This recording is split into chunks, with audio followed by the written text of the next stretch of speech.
लाली रे चंदनिया शिव गुरु आसन लगवनी हो कि शिव गुरु आसन लगवनी हो ए शिव गुरु कहाँ लगवनी इतना देर शिशिया राउर बटिया जो है ए शिव गुरु कहाँ लगवनी इतना देर शिशिया राउर बटिया जो है भांगावा धतुरावा बेलपत शिव गुरु सुखिए गोयल हो कि शिव गुरु सुखिए गोयल हो ए शिव गुरु कहाँ लगवनी इतना देर शिशिया राउर बटिया जो है आवते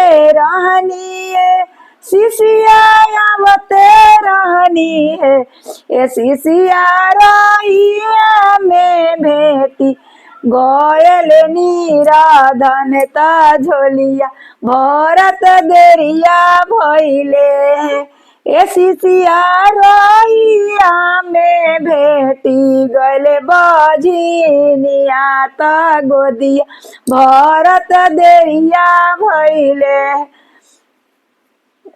धन्यवाद।